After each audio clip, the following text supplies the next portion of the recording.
কোম্পানির দোকান নাকি টেস্ট কোম্পানির দোকান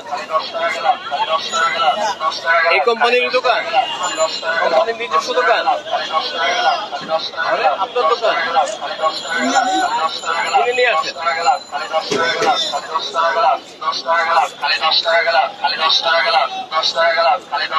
দোকান তো বেশ সুন্দর করে সাজাইছে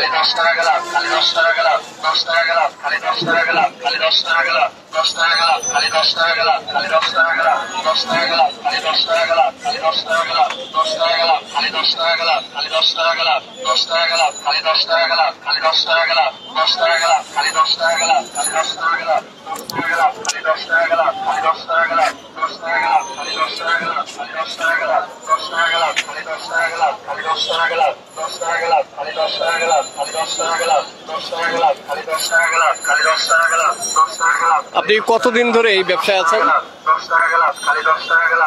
আমি আমার ভাইয়ের দোকানে আছি। আপনার ভাইয়ের দোকান কি নাম ওনার? কি নাম? ইয়াসিন ভাই। উনি কোথায় এখন? মাল আনতে গেছে। আচ্ছা, আপনার কাছ থেকে আমি একটু জানতে চাচ্ছি, এটা মানে আপনারা নিজেরাই তৈরি করে বিক্রি করেন শরবত?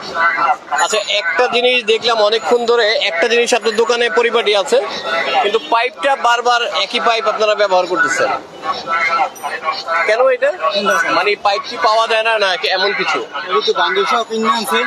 এই যে পাইপ যারা রেখে যাচ্ছে, সেই পাইপটা আবার আপনি রেখে দিচ্ছেন এখানে, মানে পাইপের দাম বেশি না পাওয়া যায় না এমন কিছু?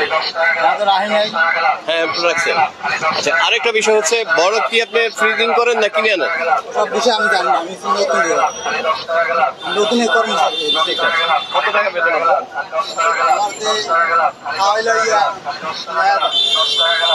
কয়টা দোকান আপনাদের? কয়টা দোকান? একটাই।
প্রচন্ড তাপদাহের কারণে সারাদিন মানুষ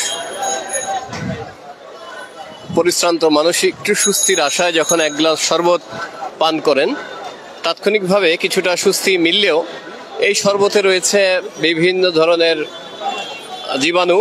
এর মূল কারণ হচ্ছে তারা যে বরফটা যেখান থেকে সংগ্রহ করে, বরফ কল থেকে, সেখানে নিম্ন মানে খোলা পানি দিয়ে তারা জমিয়ে বরফ তৈরি করেন, সেই বরফ দিয়ে আবার শরবত তৈরি হচ্ছে এবং যিনি শরবত তৈরি করছেন তার হাতে নেই কোনো গ্লাভস এবং অস্বাস্থ্যকর পরিবেশ। ঠিক ডাস্টবিনের সামনেই এ ধরনের শরবতের দোকান, উপচে পড়া ভিড় এবং মানুষ শরবত গিলে খাচ্ছে, যেন মনে হচ্ছে জীবাণু গিলে খাচ্ছে। এটা আসলে সামাজিক সচেতনতার অভাব।